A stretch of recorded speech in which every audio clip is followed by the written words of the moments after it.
আসসালামু আলাইকুম, কেমন আছেন সবাই? আশা করি সবাই অনেক ভালো আছেন। তো সবাইকে রমাদানের অনেক শুভেচ্ছা জানিয়ে আজকের ভিডিওটি শুরু করছি। তো আজকের ভিডিওটি আমি বিকাল থেকেই শুরু করেছি। তো এই যে আমাদের বাড়ির পাশে ছোট্ট একটা পেয়ারা গাছে অনেকগুলো পেয়ারা ধরেছিল। তো এখন 2টা আমাদের জন্য ছিল, তো সে 2টা পেড়ে নেওয়া হলো ইফতারির জন্য। আর আমি এই যে ইফতারিতে সাবুদানার ডেজার্ট বানাবো, এই জন্য আমি ফলগুলোকে কেটে নিচ্ছি। তো বাড়ি এসে প্রত্যেক দিনই তো ভাজা পোড়ার ইফতার আইটেম বানাই। তো আজকে ভাবলাম যে ঠান্ডা ঠান্ডা একটা ডেজার্ট বানাই। তো ডেজার্টের কথা মাথায় আসতে প্রথমে ভাবলাম যে তাহলে সাবুদানার ডেজার্টটা বানাই। এটা বানাতেও সহজ এবং খেতেও অনেক মজার। ভিডিওর ফাঁকে আপনাদের একটি কথা মনে করিয়ে দিতে চাই, আমার ভিডিওটি যদি আপনাদের কাছে একটু হলেও ভালো লেগে থাকে তাহলে অবশ্যই লাইক, কমেন্ট এবং শেয়ার করবেন, আর সাবস্ক্রাইব করে আমার পাশেই থাকবেন। সারাদিনই তো সংসারের প্রায় যাবতীয় কাজকর্ম করা হয়, কিন্তু আসলে সেগুলোর ভিডিও করা হয় না। আর যেহেতু গ্রামে এসেছি এজন্য আরও বেশি করা হয় না।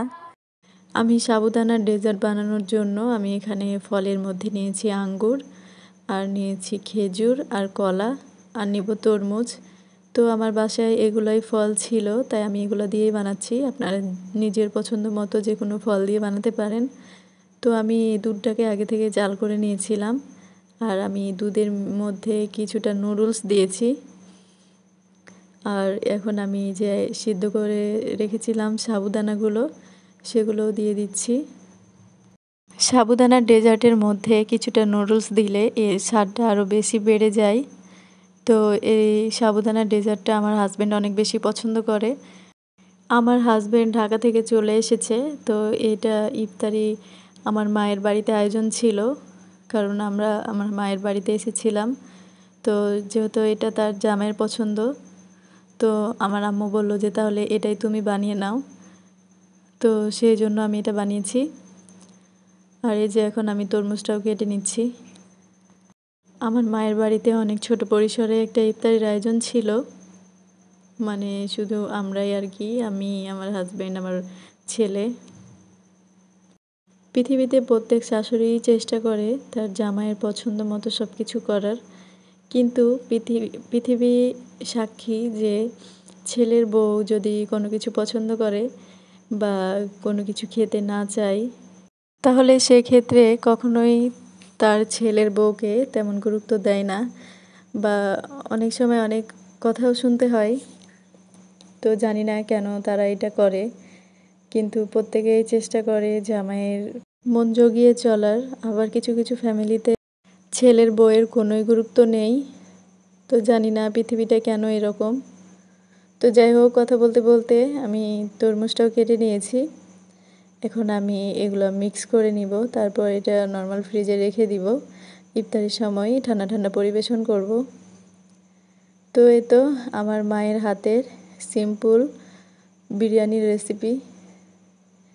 এখানে তেল গরম করে দারুচিনি, এলাচ, তেজপাতা এবং পেঁয়াজ, কাঁচামরিচ দিয়ে পেঁয়াজটাকে ভালো করে ভেজে নিয়েছে। এরপর এর মধ্যে অল্প একটু পানি দিয়েছে, তারপর একে একে মশলাগুলো দিয়ে দিয়েছে। তো সম্পূর্ণটাই ঘরোয়া মশলাই। তো জানি না মায়ের হাতের রান্না কেন শ্রেষ্ঠ রান্না মনে হয়। তারা যদি লবণ দিয়ে সেদ্ধ করে দেয়, তারপরেও মনে হয় যে এটার স্বাদ পৃথিবীর সব কিছু ভালো খাবারের কাছেও হার মেনে যায়।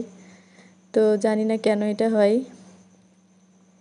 এখানে মরিচের গুঁড়া, ধনিয়ার গুঁড়া, জিরার গুঁড়া, স্বাদমতো লবণ এবং আদা রসুন বাটা দিয়ে মশলাটাকে ভালো করে কষিয়ে নিয়েছে।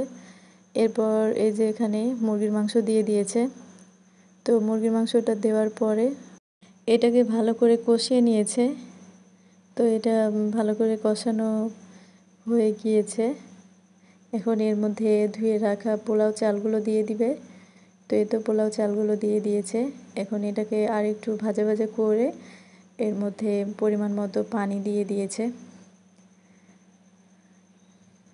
তো এটা ছিল আমার আম্মুর হাতের সাধারণ মশলায় অসাধারণ রান্না।